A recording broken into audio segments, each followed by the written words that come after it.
I want to start off today with a scenario that I think is actually kind of painful. Oh, yeah. Painful how? Well, because it involves money and it involves, really high hopes. So picture this. You have this vision for a room. You've been scrolling on Pinterest, you've been on Instagram, and you just decide, I need neon. Oh, yeah. It's a very specific itch to scratch. Right. So you go through the whole process. You pick the phrase. Maybe it's something ironic, or maybe it's your name, or maybe it's just a cloud shape. Sure. And you pick the color. Let's say you go with ice blue. You wait 3 weeks. It arrives.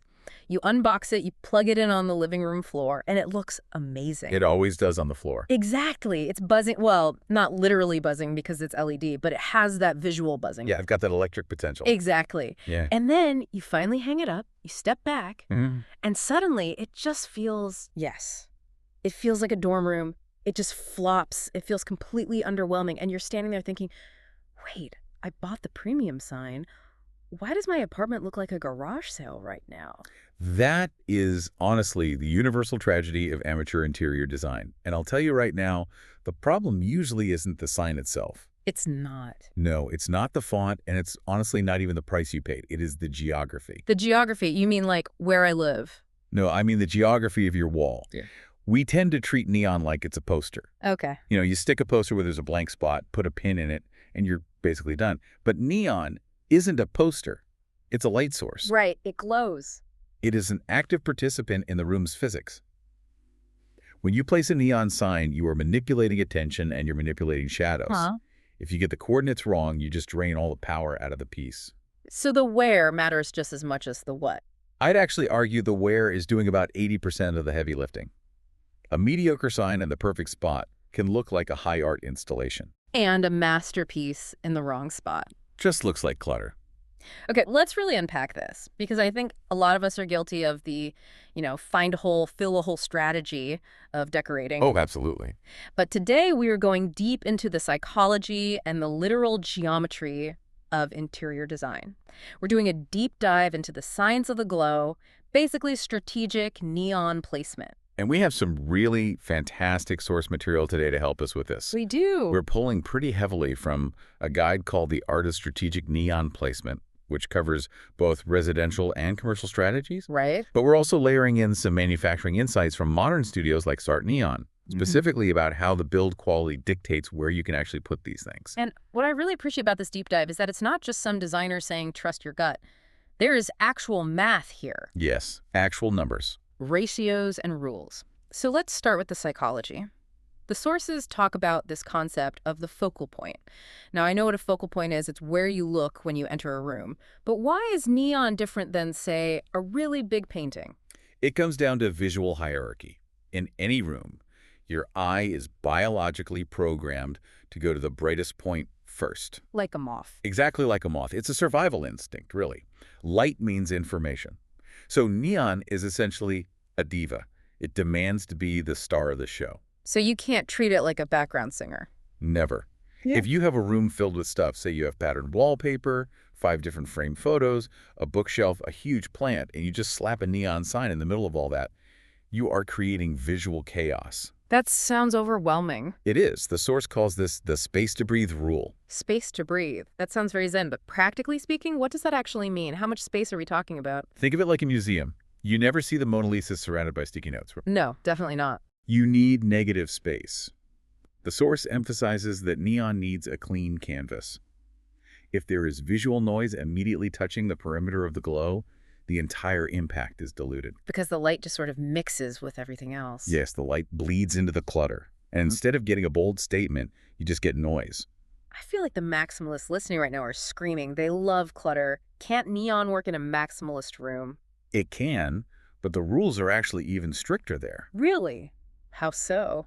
In a maximalist room, the neon has to be the anchor.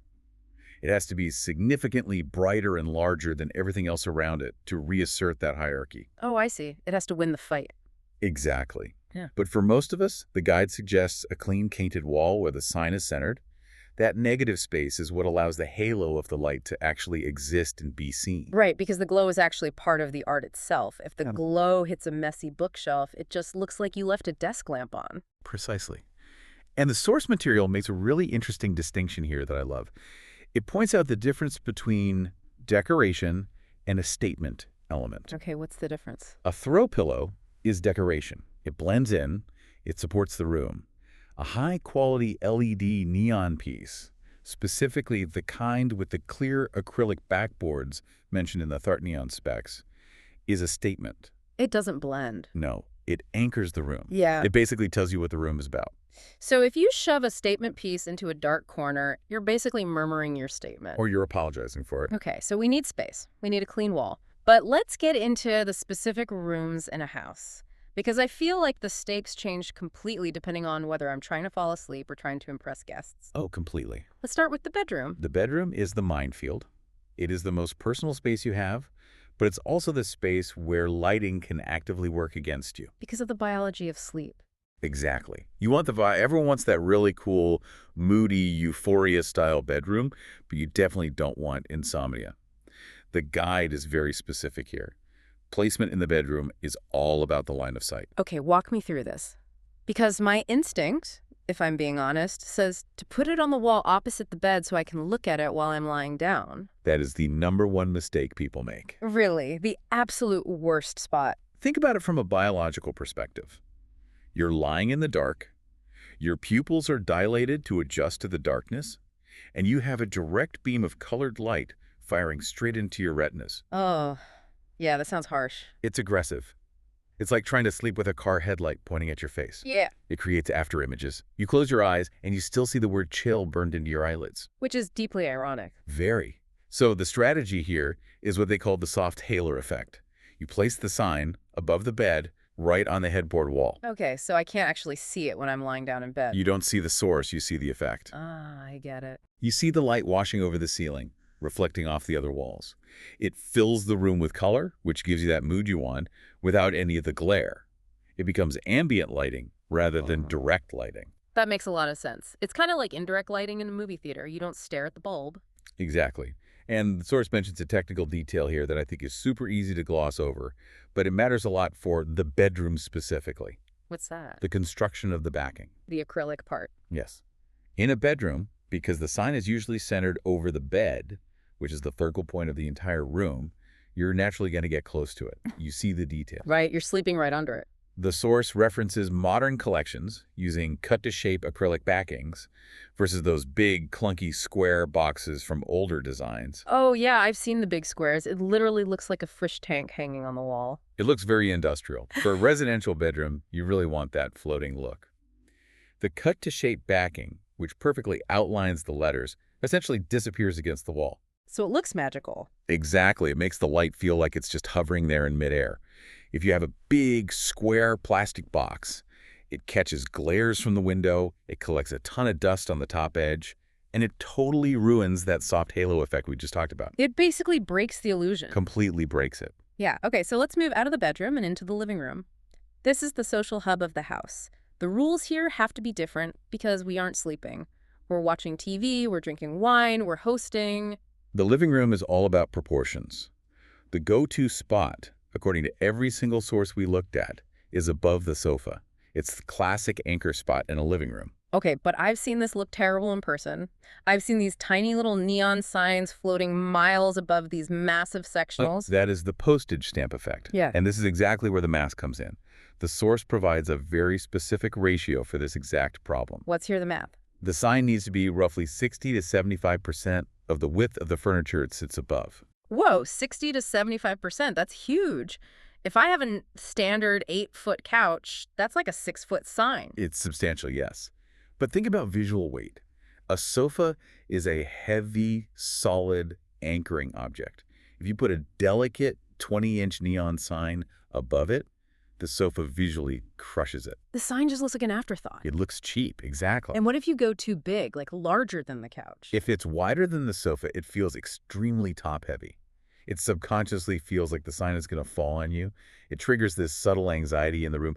That 60 to 75% range is the absolute sweet spot. Because it creates balance. Right, it creates a unit. The sofa and the sign become one cohesive visual element. Okay, here's my specific question, though. Let's say I have a gallery wall. I have framed photos, I have art prints, mirrors. Can I just stick a cool neon bolt right in the middle of that cluster? Or does that break the space to breathe rule? The source is pretty strict on this one. Neon works best in a living room when it replaces artwork, rather than joining it. Oh, wow. So it's a completely exclusive relationship. It's really a texture issue. Think about it. Most gallery walls have glass frames. Yeah. If you put a bright neon light source right in the middle of a bunch of glass frames, what happens? Reflections everywhere. Glare everywhere. You can't even see the photos anymore because the neon is just bouncing off the glass. It's a total mess. The aesthetic described in the source is very clear.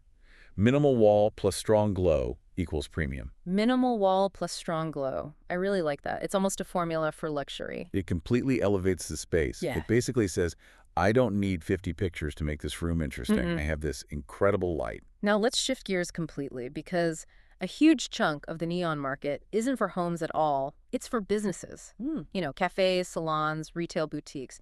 And the goal there isn't relaxation or even balanced proportions. It's raw attention. Correct. In the commercial and retail space, the entire metric shifts to engagement. And in today's world, engagement really means one thing: the Instagram photo. The selfie wall. The selfie wall? But businesses get this wrong constantly. And honestly, it costs them thousands of dollars in free marketing. How do you mess up a selfie wall? I mean, you just put the cool sign on the wall, right? You put it too high. That is the cardinal sin of commercial neon. Ah, I see exactly where this is going. The source explains this as the Instagram logic. The goal for placement is eye level. But not just eye level for looking as you walk by eye level, for framing a human face in a camera lens. You're right, because if I'm taking a selfie, my arm is extended and the phone is roughly at face height. Exactly.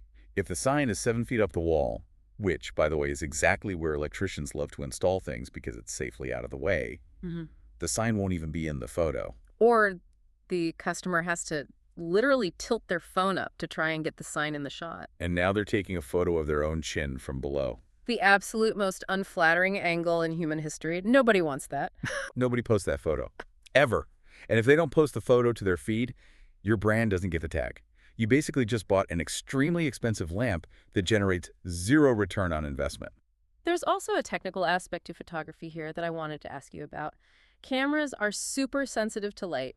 If I have a super bright neon sign right next to my face, doesn't that totally mess up the exposure on a smartphone? This is a great point, and it's exactly why the where interacts with the what. Your phone camera has a limited dynamic range. It can expose for the bright neon light, or it can expose for your face in the shadow. It really struggles to do both at the same time if the contrast is too high. Right. So either the sign is perfectly readable and I'm just a dark silhouette, or my face looks good and the sign is just a blown out white blob. Exactly. This is where the source suggests placement that allows for front lighting on the subject, or ensuring the neon sign isn't the only light source in that particular corner. You need balance in the ambient light. Right. But also, it's why getting quality LED neon matters. Cheaper neon often flickers. Flickers. I don't think I've ever seen an LED sign flickering in a coffee shop. Your eyes don't see it, but your phone camera definitely does. It's an issue with the refresh rate. If you buy cheap hardware, you get those weird, dark banding lines rolling down the screen when you try to take a video. Oh, I hate that. It ruins the video. The source notes that commercial-grade signage, again, referencing the engineering from places like Thartneon, is built with highly stable power drivers, specifically to prevent that flicker. If you're a business owner and you put a flickering sign at eye level, you're basically repelling TikTokers. They can't film there. So visibility engineering isn't just about can the human eye see it, it's can my phone camera see it clearly. Precisely. It's built for the digital lens as much as the physical room. Okay, we've talked vibes, we've talked cameras, but I promised the listeners math. The source material gave us some magic numbers for installation heights. And I love a hard rule because I absolutely hate guessing with a tape measure. The magic number for residential spaces, specifically for hanging art and signage, is 57 to 60 inches. 57 to 60 inches from where? The ceiling. No, from the floor to the exact center of the sign. 57 inches. That actually feels low to me. I'm 6 feet tall. It's like mid-chest height for me. It feels very low when you're standing right in front of the wall with a hammer in your hand. But this is the museum standard. Museums use this. Yes. Museums hang art at 57 inches on center because it is the average human eye level across the population.